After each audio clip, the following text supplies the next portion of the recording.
श्री वृंदावन बिहारी लाल की जय। श्री कृष्ण गोविंद हरे मुरारे, हे नाथ नारायण वासुदेव। श्री कृष्ण गोविंद हरे मुरारे, हे नाथ नारायण वासुदेव। हे नाथ नारायण वासुदेव, हे नाथ नारायण वासुदेव। हे नाथ नारायण वासुदेव, हे नाथ नारायण वासुदेव। श्री कृष्ण गोविंद हरे मुरारे, हे नाथ नारायण वासुदेव। श्री कृष्ण गोविंद हरे मुरारे, हे नाथ नारायण वासुदेव।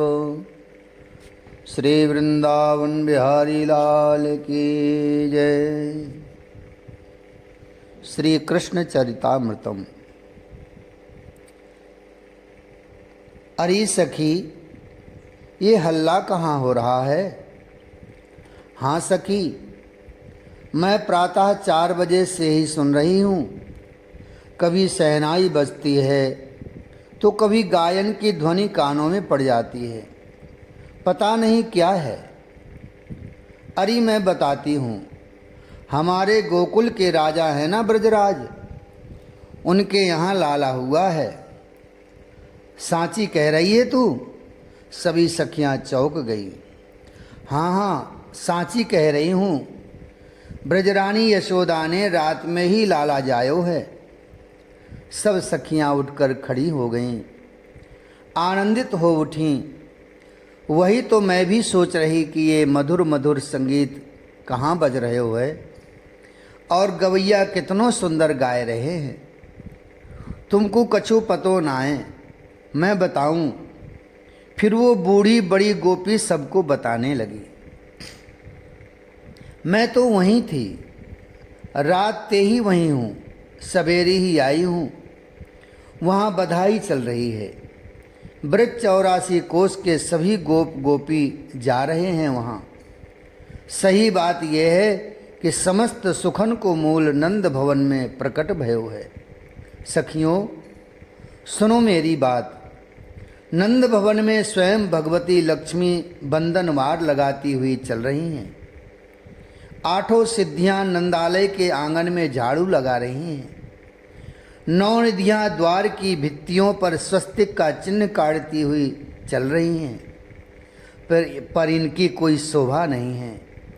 शोभा तो उन गोकुल के सखियन की है, जो जब नंदजू के आंगन में भीड़ के साथ जावें तब तो ऐसो लगे कि प्रेम की नदी बहती बही जा रही है। यालिए मेरी बातन को सुनो।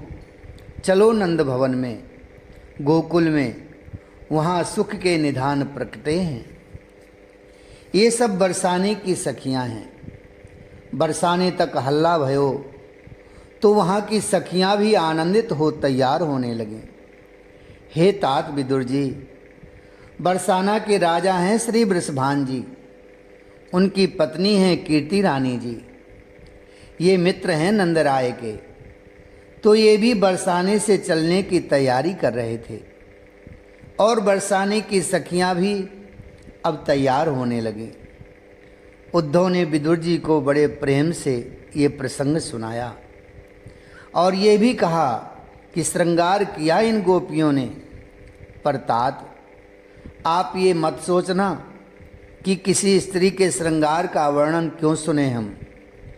उद्धव बोले, तात ये लौकिक श्रृंगार नहीं है, ये अलौकिक श्रृंगार है।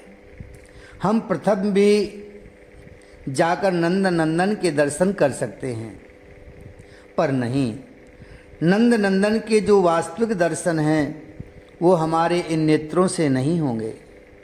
उनके दर्शन के लिए तो प्रेम की दृष्टि चाहिए, और वो दृष्टि मात्र इन गोपियों के ही पास है। हम क्यों ना इनके पीछे पीछे चलें। उद्धव की बातें सुनकर विदुर जी अति प्रसन्न हुए और बोले, मैं समझता हूँ उद्धव, ये गोपियाँ लौकिक स्त्रियाँ नहीं हैं, ये तो वेद की ऋचाएँ हैं, साक्षात प्रेममयी हैं, ब्रह्म विद्या हैं।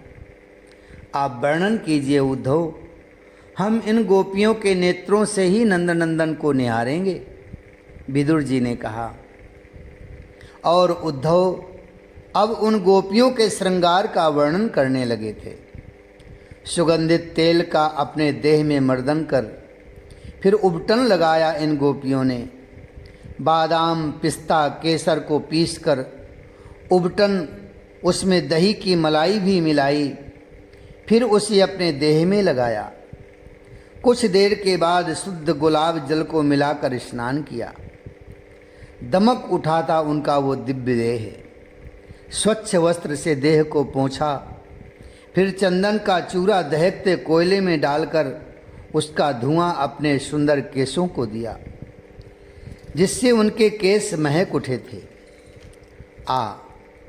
आ मैं बेड़ी गूंथ दूं, घर की बूढ़ी माताओं ने कहा। बैठ गईं वो गोपियाँ, और उनकी बूढ़ी माताओं ने कंघी करके फिर बेड़ी गूंथी।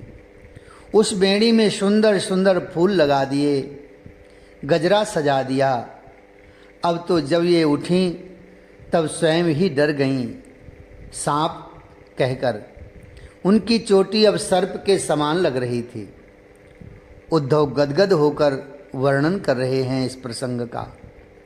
सबको जल्दी है, सब गोपियों को जल्दी है गोकुल में पहुंचने की। आहा, धन्य है ये गोपियाँ, जिनके मन में मात्र नंद नंदन को निहारने की ही एकमात्र कामना है। ये सज भी रही हैं तो नंदोत्सव के लिए। इनका सजना भी साधना बन गया है आज। भाल पर केसर, मध्य में स्वर्ण की बिंदी, मांग में सिंदूर, नैनों में काजल, भौहों को थोड़ा कुटिल बनाया, अधरों को गुलाब के प्राकृतिक रस से रंग दिया। गौर वर्ण की गोपियाँ सुंदर लग रही हैं, पर सांवरे रंग की गोपियाँ तो और भी ज़्यादा सुंदर लग रही हैं, क्योंकि श्रृंगार सांवरे रंग पर ही ज़्यादा खिलता है। पैरों में महावर लगाया जो और सुंदरता प्रदान कर रहा था। अब वस्त्रों की बारी थी। चोली पहनी, मोतियों की कढ़ाई वाली सुंदर चोली पहनी। लहंगा निकाला, बड़ा घेर वाला था ये लहंगा। 80 गज का लहंगा था तो किसी का 100 गज का। उन लहंगों में भी मोतियों का बड़ा काम था। किनारी में छोटे छोटे शीशे भी जड़े हुए थे। विदुर जी, नीले रंग का लहंगा, उसमें छोटे छोटे शीशे ऐसे लग रहे थे जैसे नीले आकाश में तारे प्रकट हो गए हों। गाढ़े पीले रंग की चोली, हरा रंग भी उसमें मिला हुआ था। उसके ऊपर ओढ़नी फरिया रंग बिरंगी थी। उसे ओढ़कर तो इन गोपियों की ऐसी शोभा बन गई कि स्वर्ग की अप्सराएं क्या, रमा, उमा, ब्रह्माणी भी लज्जित हो रही थीं। अब आभूषण की बारी थी। गोकुल के नंदोत्सव में जाने के लिए इन गोपियों ने अपने शीश पर चूड़ामणि लगाई स्वर्ण की। कानों में कुंडल, लटकते हुए कुंडल। आहा, तात विदुर जी, जब ये गोपियाँ चलती थीं और इनके कुंडल हिलते और इनके गोरे गोरे कपोलों को छूते, तब जो इनकी शोभा बनती वो अद्भुत और अनुपम थी। नासिका में नथ बेसर, कंठ में कंठहार, इकलरी, दुलरी, तिलरी, ऐसे दिव्य दिव्य हार कंठ में धारण किए। भुजाओं में बाजूबंद, हाथों में कड़े, कमर में करधनी, पैरों में बिछुआ। आहा तात विदुर जी, ये लौकिक शोभा नहीं अलौकिक शोभा थी। दिव्याति दिव्य, ये सब प्रेम रस में पगी हुई हैं। नंद नंदन को देखने की चाह मात्र है इनके मन में। ये चलने लगीं तो बृषभान जी और कीर्ति रानी जी की सजी हुई बैलगाड़ी भी आ गई। एक नहीं सैकड़ों थी। उन सब में ये गोपियां बैठ गईं। हंसती खिलखिलाती स्नेहासिक्त से ये गोपियां कीर्ति रानी से पूछने लगीं, इन थालों में क्या है? कीर्ति रानी हंसी और बोली, महाराज के परम मित्र हैं ब्रजराज नंद जी और मेरी अच्छी सखी हैं ब्रजरानी यशोदा। बचपन में ही महाराज और ब्रजराज का यह संकल्प था कि उनके पुत्र होगा और हमारी पुत्री, तो दोनों का संबंध करेंगे। मुझे पक्का है कि अब हमारी लाली ही होगी, तो ये टीका है, सगाई है।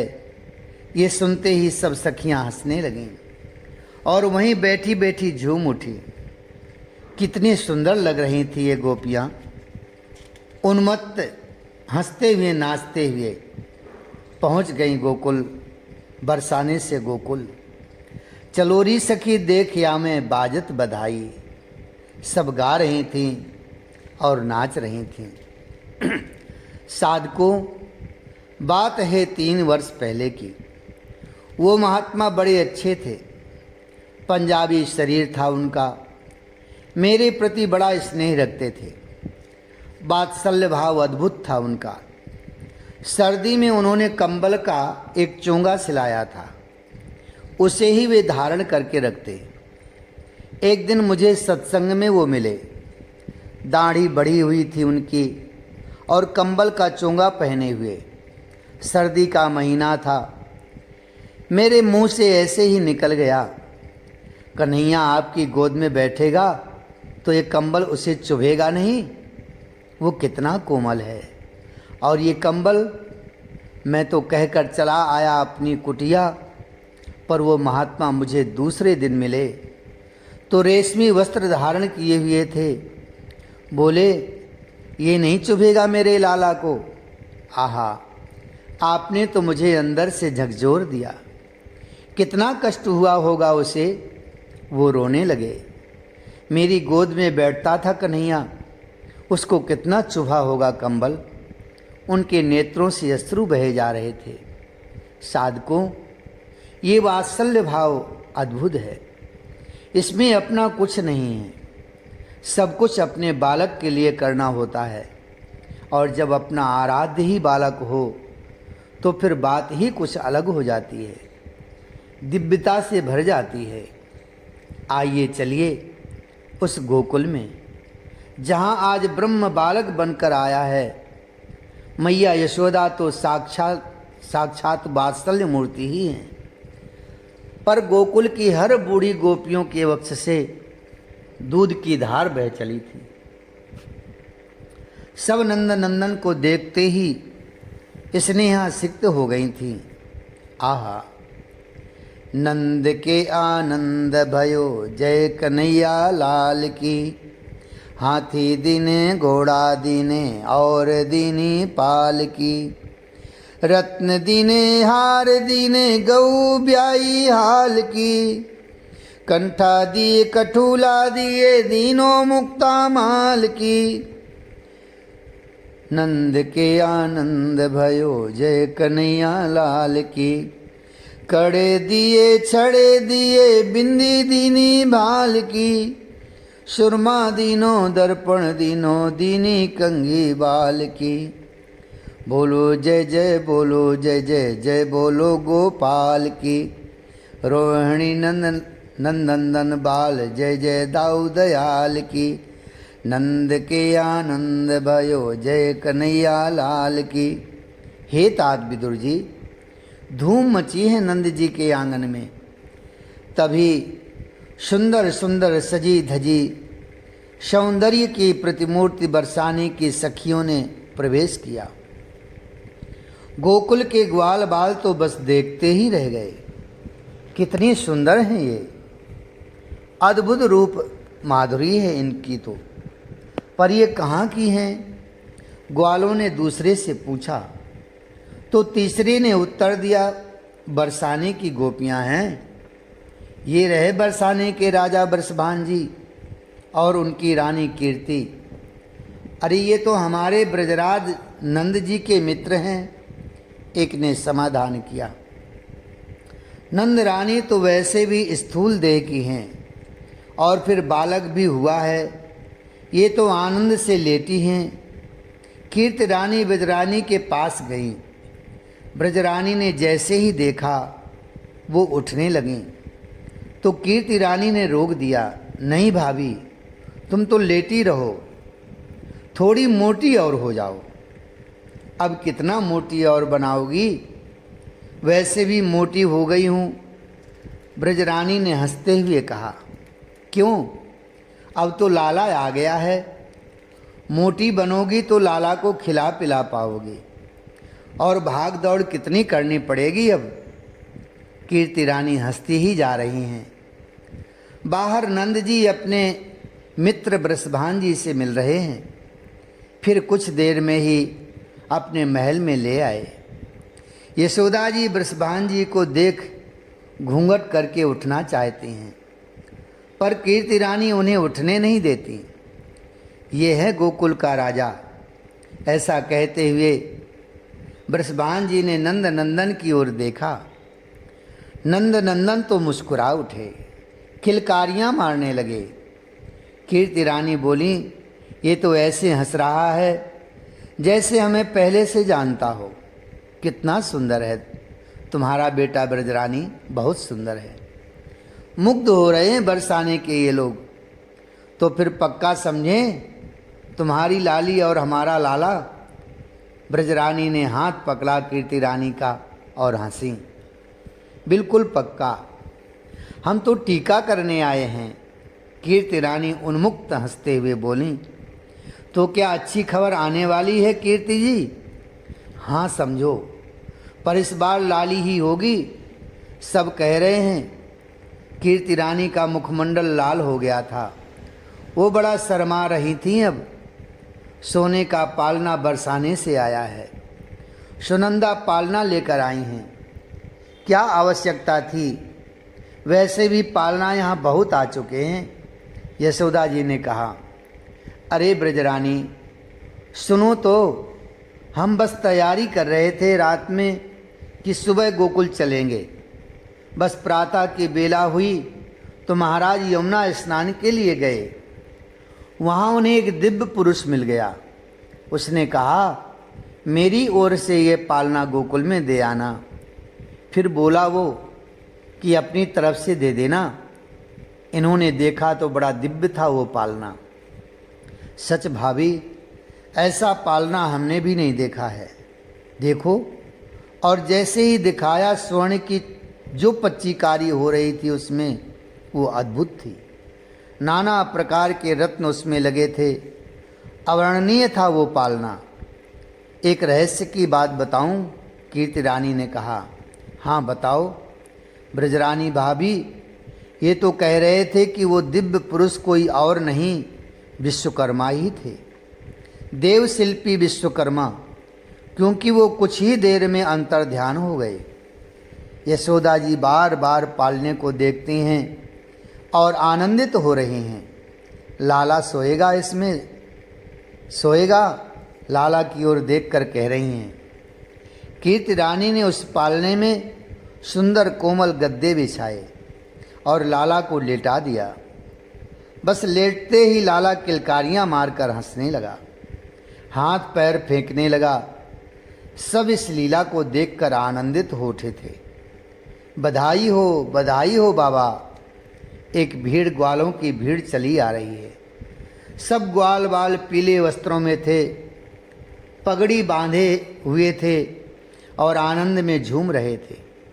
हे ब्रजराज जी, ऐसे नहीं होगा, चलो हमारे साथ। ब्रजराज का हाथ पकड़ लिया था ग्वालों ने, और दूसरी मंडली वाले ग्वालों ने बृषभान जी का।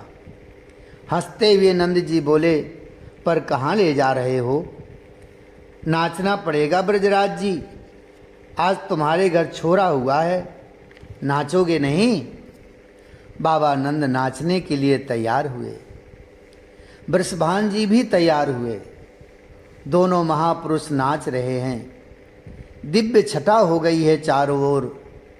नंद के आनंद भयो जय कन्हैया लाल की, बस यही धूम है।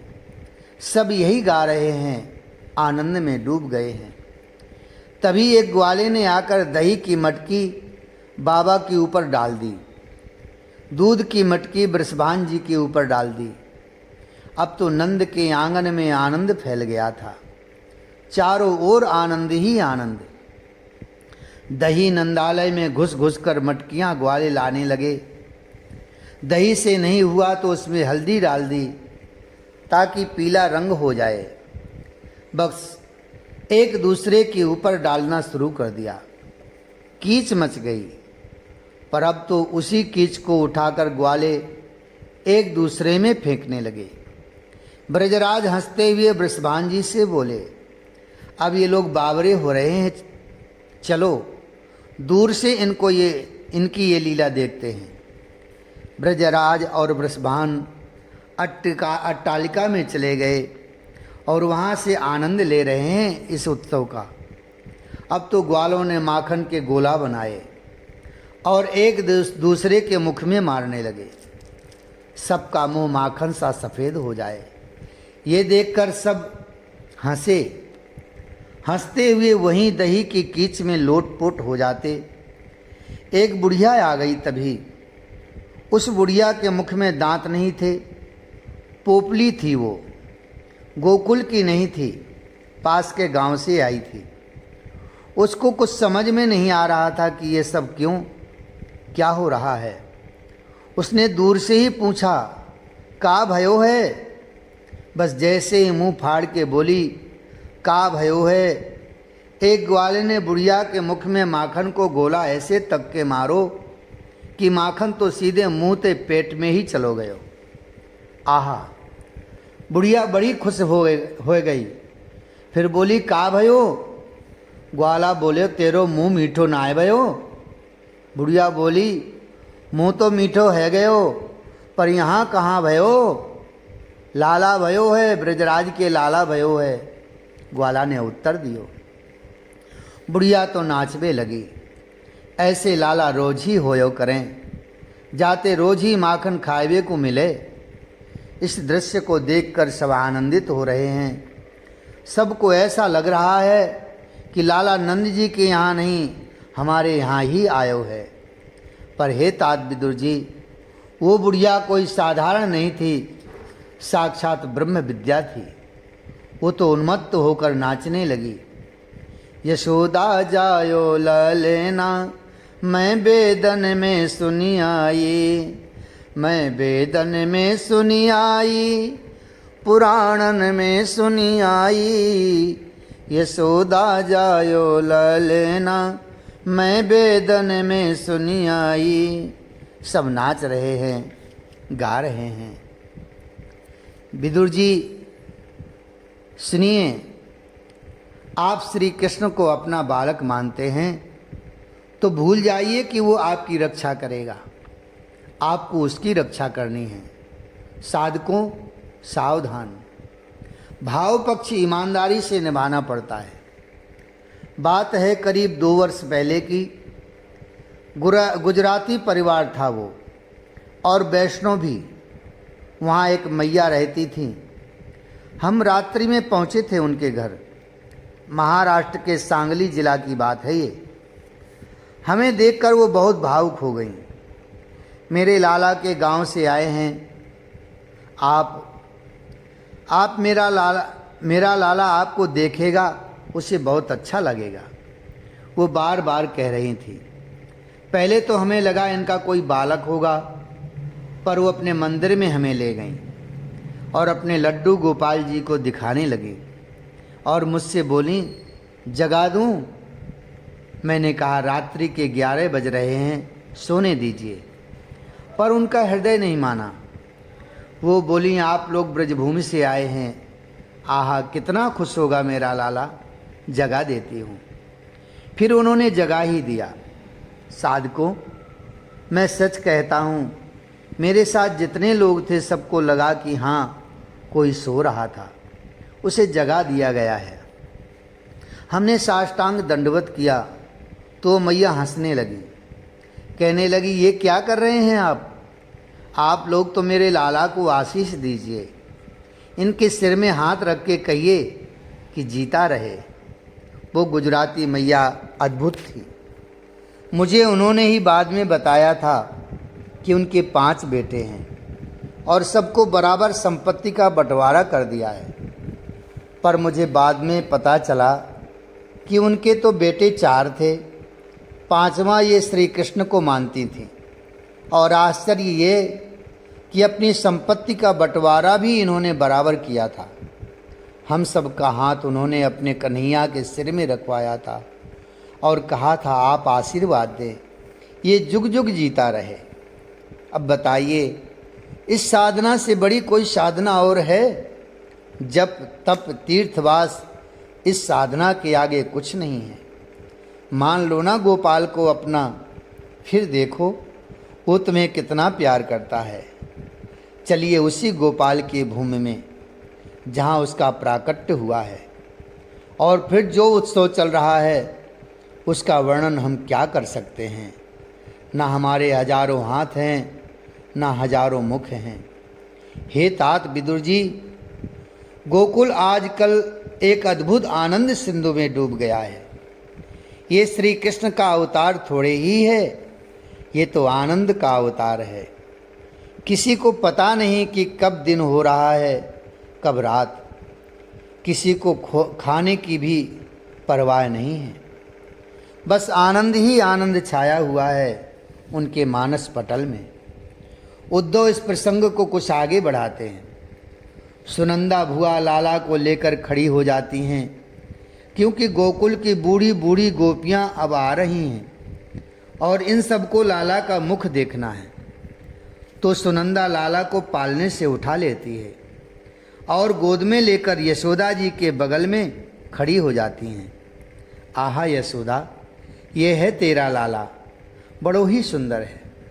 फिर उसके सिर में हाथ रखती हैं, जी तो रहे, हजारन वर्ष तक गोकुल में राज करतो रहे और हम सब की रक्षा करे। फिर दूसरी गोपी आगे आ जाती है, ब्याह है जाए तेरे लाला को, हजारन बहुएं आएं और यशोदा तेरी खूब सेवा करें। गोपी के मुख से ये सुनकर सब हंसने लग जाती। यशोदा जी खूब हंसती, पर सुनंदा कहती, ना हजारन बहुएं ना चाहिए हमें, तुम्हें राखो हजारन बहू।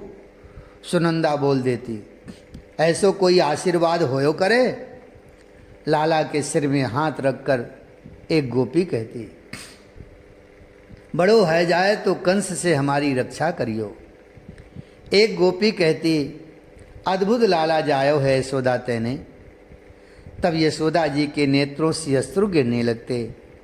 वो भाव विभोर हो उठती और कहती, तुम सबके आशीर्वाद के कारण ही ये लाला हुआ है, मेरा ही नहीं है ये तो संपूर्ण गोकुल का लाला है, तुम सबका लाला है। ये कहते हुए यशोदा जी सुनंदा की गोद में देखती अपने नीलमणि को। उन्हें रोमांच हो रहा था बार बार। अच्छा, अब मेरी गोदी में दे लाला को। दाई उधर से आई और सुनंदा से झगड़ते हुए बोली, मेरी आमदनी क्यों छुड़ा रही है तू? दाई ने आकर लाला को अपनी गोद में लेना चाहा। तेरी आमदनी? सुनंदा बोली, और का, अभी तक मैं कितनों कमाए लेती, लाला को जितनों मिलतो मोए भी तो उतनों ही। अरे बुढ़िया, तेरो पेट नाए भरे। सुनंदा लाला को दाई की गोद में देती हुई चली गई। दाई वहीं बैठ गई, पतला सा वस्त्र ऊपर डाल दिया लाला के ऊपर, और जो भी आवे उससे कहे, लाला को मुंह देखनो है तो कछु दे। वो गोपी टोपी देती, खिलौना देती, पर दाई कहती, अब मेरे लिए भी तो कछु दे। तब 2 मुहर स्वर्ण के निकाल के देती। दाई तब लाला को मुख दिखाती। यशोदा जी ये सब देख रही हैं पर वो आनंदित हैं। दाई की इन क्रियाकलापों का भी वो आनंद ले रही हैं। रानी, तेरो लाला जल्दी बड़ो है जाए, तेरो लाला ये ब्रज की रक्षा करे, तेरो लाला स्वस्थ हो, तेरे लाला के शरीर में कोई रोग ना लगे।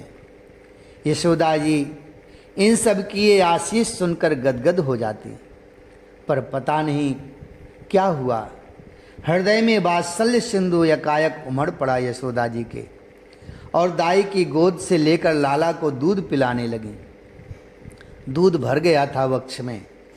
नेत्र बंद करके अपना स्तन जैसे ही लाला के मुख में दिया, लाला ने दूध पीना शुरू किया। बस यशोदा जी की तो समाधि ही लग गई। उस समय नेत्रों से आनंद के अश्रु रुके नहीं, रुक रहे, शरीर में रोमांच हो रहा।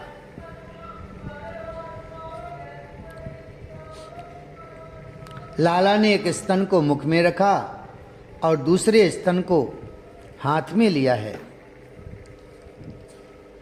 पर दोनों ही स्तनों से दूध बहता ही जा रहा है। ये सब बहुत देर तक चलता रहा। दाई की गोद से लाला को कब लिया यशोदा जी ने, ये दाई को भी पता नहीं चला। वो भी तो आनंद सिंधु के भंवर में फंसी पड़ी थी। उसको बहुत देर बाद जब पता चला कि लाला को किसने लिया, उठी जब देखा यशोदा जी लेटी हुई हैं, उनके बगल में उनका लाला है और बड़े प्रेम से दूध पी रहा है। यशोदा जी को तो कुछ सुध बुद्धि नहीं है। दाई चिल्लाई, अरे ब्रजरानी, ये क्या किया तूने? यशोदा जी चौंक उठी और उठ गईं। दाई, क्या हुआ? अरे इस तरह से नहीं पिलाया जाता बालक को दूध। गोद में लेकर अच्छे से संभाल कर, एक हाथ सिर में रखकर दूसरा हाथ पीठ में रखकर तब पिलाया जाता है। अब तेरा लाला टेढ़ा हो जाएगा, दाई ने कह दिया। यशोदा जी घबरा गईं। उद्धव हंसे और बोले, इसलिए विदुर जी, श्री कृष्ण 3 जगह से टेढ़े हो गए। त्रिभंगी, त्रिभंगी ऐसे नहीं कहा गया पुराणों में श्री कृष्ण को। विदुर जी उद्धव जी की बातें सुनकर खूब हंसे। जय जय श्री कृष्ण, जय जय श्री कृष्ण।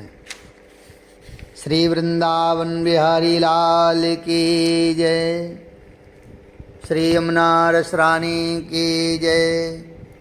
श्री कृष्ण गोविंद हरे मुरारे, हे नाथ नारायण वासुदेवो। श्री कृष्ण गोविंद हरे मुरारे, हे नाथ नारायण वासुदेवो। हे नाथ नारायण वासुदेवो, हे नाथ नारायण वासुदेवो। श्री कृष्ण गोविंद हरे मुरारे, हे नाथ नारायण वासुदेवो।